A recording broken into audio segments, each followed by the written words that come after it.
پوچھتے ہیں کہ پھر نامحرم خواتین کو یعنی کوئی نامحرم اتار سکتا ہے قبر میں یا اس کو کندھا دے سکتا ہے؟ تو حدیث پاک میں اس کے بارے میں مفہوم یہ ہے کہ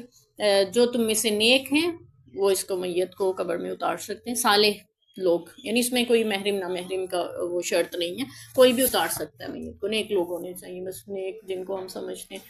تو وہ میت کو قبر میں اتار سکتے ہیں، عورت کے جنازے کو بھی کندھا دے سکتے ہیں، اس میں کوئی حرج نہیں ہے۔ اور بات یہ ہے کہ ہنگامی حالات میں نا شریعت کے احکام بدل جاتے ہیں، جیسے خدا نہ خواستہ کوئی خاتون ڈوب رہی ہے یا اس کو آگ کی لپیٹ میں آ گئی ہے یا کوئی حادثہ ہو گیا ہے، گاڑی میں نکالنا اٹھانا ہے، اس کو لے کے جانا ہے، ایمبولینس میں ڈالنا ہے، تو وہاں پہ پھر محرم نہ محرم کی بحث میں نہیں پڑا جاتا، وہاں پہ جان بچائی جاتی ہے۔ جہاں جان بچانے کا مسئلہ ہو وہاں پہ پھر یہ بحثیں نہیں ہیں، ٹھیک ہے؟ پھر آپ محرم ہے نہ محرم ہے، آپ اس کو اس کی جان بچانے کے لیے پوری کوشش کریں گے۔ تو یہی وجہ ہے کہ جو طبیب ہوتے ہیں، ڈاکٹرز ہوتے ہیں، ان کے سامنے بھی یعنی خواتین اپنی نبض چیک کروانے کے لیے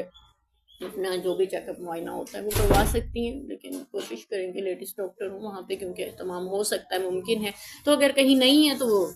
دوسرے ڈاکٹر سے بھی کروا سکتی ہیں۔ ایک مریض ہے، ایک ہنگامی حالت ہے، کام بدل گیا، سیدہ عائشہ رضی اللہ عنہ، سیدہ فاطمہ تو زہرا رضی اللہ عنہ، ان دونوں کے بارے میں تھا، جنگ احد میں زخمیوں کو پانی پلا رہی تھی اور مرہم پٹی فرما رہی تھی۔ نبی پاک کا زخم بھی حضرت عائشہ حضرت فاطمہ دھلا رہی تھی نا، حضرت علی پانی لے کے آ رہے تھے اور یہ چہرے کا زخم دھو رہی تھی، خون نہیں رکنے میں آ رہا تھا۔ پھر وہ ایک ازفر گھاس کی جو چٹائی ہے اس کو جلا کے راکھ لی گئی اور وہ چہرہ اقدس پہ رکھی گئی جہاں زخم تھا، پھر وہاں پہ خون بند ہوا، یعنی بہنا اس کا جو ہے وہ بند ہوا۔ تو حضرت عائشہ رضی اللہ عنہ، حضرت فاطمہ تو زہرا رضی اللہ عنہ زخمیوں کو پانی پلا رہی تھی، ان کی مرہم پٹی فرما رہی تھی۔ کیا خیال ہے، زخمی محرم تھے؟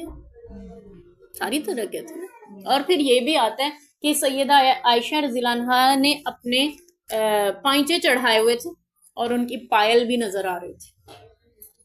یعنی اپنے پائنچے چڑھائے ہوئے تھے، ٹخنے کھلے ہوئے تھے۔ ظاہر ہے جب ہنگامی حالات ہوں تو احکام بدل جاتے ہیں، اسی میں اور بھی بہت سے مسائل پتہ چلتے ہیں۔ تو بہرحال اللہ تعالیٰ ہمیں دین کی سمجھ بھی نصیب کرے اور اجر لینے کے جتنے مواقع مل سکتے ہیں اللہ وہ بھی نصیب کرے، اور ہمیں فکر بھی نصیب کرے۔ نبی صلی اللہ علیہ وسلم نے فرمایا نا، کثرت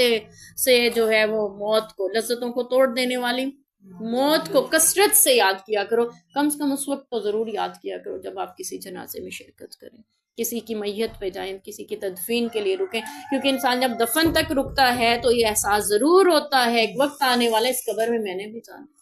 اور جیسے آج اس کو تنہا چھوڑ کے ساری دنیا واپس چل پڑی ہے نا، مجھے بھی چھوڑ کے چلے جائیں گے، اور پھر اس وقت کیا ہوگا تم جانو اور تمہارے اعمال۔ تو یہ فکر آخرت بھی ہمیں ملتی ہے اس سے، اور ساتھ میں اجر بھی ملتا ہے۔ اللہ ہمیں آخرت کی تیاری کرنے والا بنائے۔